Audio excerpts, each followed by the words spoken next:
और ये बहुत बड़ी खबर सामने आ रही है। शुभ वार्ता। दोस्तों, क्या है इंडिया बिगेस्ट डाटा ब्रीच? क्या सच्चाई है 81.5 करोड़ लोगों के आधार डाटा चोरी होने की खबरें?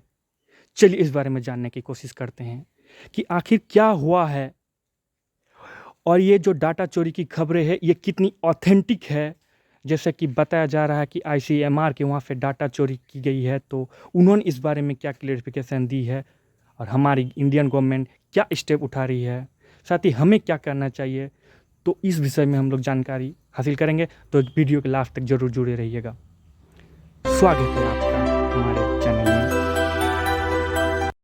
देखिए दोस्तों, जैसा कि न्यूज़ 18 एजेंसी के रिपोर्ट के से पता चला है कि ICMR के पोर्टल में जितना डाटा उपलब्ध था वो 81.5 करोड़ लोगों का डाटा डार्क वेब में बेची जा रही है और ये अब तक इंडिया की सबसे बड़ी डाटा लीक मानी जा रही है। तो चलिए इस बारे में हम लोग जानने की कोशिश करते हैं। देखिए, जो रिपोर्ट सामने आई है American cyber security and intelligence agency के थ्रू से, उन्होंने पहले ही इस बारे में इन्फॉर्म कर दिया गया था और इस घटना के जो थ्रेट एक्टर है PWN001 नाम से, उन्होंने बीच फोरम में इस बात को पब्लिश किया है कि हमने 815 मिलियन भारतीयों का डाटा चुराया है और इस डाटा को वहाँ पर बेचने की पेशकश की जा रही है। जी हाँ दोस्तों, आपने सही सुना है, डार्क वेब में। हालांकि ये जो डाटा है वो डाटा टर्की, ईरान और जर्मनी जैसे देशों के कुल जनसंख्या को भी जोड़ दिया जाए ना तो उसके 10 गुना से भी ज़्यादा है। अभी भारत में 1.43 बिलियन लोग रहते हैं। ये बहुत बड़ी चिंता की बात है। और आपको बता दें कि PWN001 नाम से जो हैकर है, उन्होंने ट्विटर हैंडल में, जो अभी एक्स नाम से मौजूद है, उसमें उन्होंने ये कबूला है कि हमने आधार के साथ साथ उनके नाम, फ़ोन नंबर और एड्रेस को भी हैक किया है। और ये सब डाटा कोविड-19 टेस्ट के समय से जो हमने ICMR में मौजूद है वहाँ से चुराई गई है और बाकायदा उन्होंने इस बात को पब्लिश भी कर दिया गया है कि हमने इस जगह से ये डाटा चुराई है। तो कोविड-19 टेस्ट में हम सब ने आधार कार्ड के माध्यम से वैक्सीन हासिल किया था और PWN001 ने ये बात ऐसे ही नहीं की है। उन्होंने बाकायदा एक्सेल फॉर्मेट में एक डाटा अपलोड किया गया है जिसमें जितना भी लीक डाटा है उसको जब एनालिसिस किया गया था तो उसे सही साबित पाया गया और वो वेरीफाई आधार कार्ड का डाटा था। जैसे कि आप स्क्रीन में देख सकते हैं, उन्होंने इसको पोस्ट भी कर दिया था।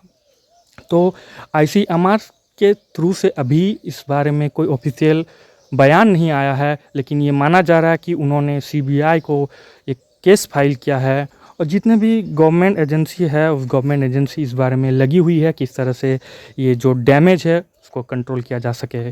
साथ ही इस बारे में जितना मिनिस्ट्री है सब कोई लगे हुए हैं। तो डार्क वेब के माध्यम से जितने भी डाटा है इसको रिस्टोर करना एक अपने आप में चुनौती है और ये डाटा सिर्फ पैसे के लिए की जाती है। तो आपको बता दें कि आपको इसमें कोई चिंता करने की ज़रूरत नहीं है। आप अपने आधार को बायोमेट्रिक लॉक कर सकते हैं और M-आधार एप्लीकेशन डाउनलोड करके आप उसको OTP के माध्यम से लॉक या अनलॉक कर सकते हैं। आप ज़रूरत के हिसाब से उसको अनलॉक कर दीजिएगा, बाकी आप उसको लॉक रख सकते हैं जिससे कि कोई भी बायोमेट्रिक या डी बायोमेट्रिक जो भी डाटा लीक होने की संभावना है वो कम से कम होंगी। तो आज हम आपको बताने वाले हैं कि आपके मोबाइल से भी जो डाटा चुराई जा रही है उसको आप कैसे चेक कर सकते हैं। क्या उस डाटा को भी डार्क वेब में बेचा जाता है? जी हाँ दोस्तों, आपने सही सुना। आप जो भी एप्लीकेशन डाउनलोड करते हैं वो एप्लीकेशन जो डाटा स्टोर करके रखती है, आपके डाटा वहाँ से भी चोरी की जा सकती है। आप इसको चेक करने के लिए अपने सेटिंग में जाइए और वहाँ पे गूगल वाला ऑप्शन खोलिए। गूगल वाला ऑप्शन में आपको मैनेज योर गूगल अकाउंट बोल के एक कॉलम आएगा, उसको टच करिए। टच करने के बाद आप जैसे ही उसको दायां साइड में स्क्रॉल करिएगा तो आपको एक सिक्योरिटी वाला ऑप्शन में run scan with dark web में उस ऑप्शन आएगा। वहाँ पर आप अपने जीमेल स्कैन को रन करके चेक कर सकते हैं। जैसे कि स्कैन होने के बाद आपको डाटा समरी शो हो जाएगा कि कितना डाटा आपका चोरी की गई है। आप देख रहे हैं मेरा यहाँ पर रेल यात्री ऐप से ईमेल और फ़ोन नंबर को लीक किया गया और इस बाबत मैंने उनसे ईमेल करने की कोशिश की और इस बात को कबूला है कि हाँ 2022 में एक डाटा ब्रीच हो चुका था। दोस्तों, इसमें आपको चिंता की कोई बात नहीं है और गवर्नमेंट इस बारे में सोच रही है कि किस तरह से इसे रिस्टोर किया जा सकता है। बाकी थैंक यू। आपको कैसा लगा कमेंट सेक्शन में ज़रूर बताइए। Don't forget to like, comment and subscribe.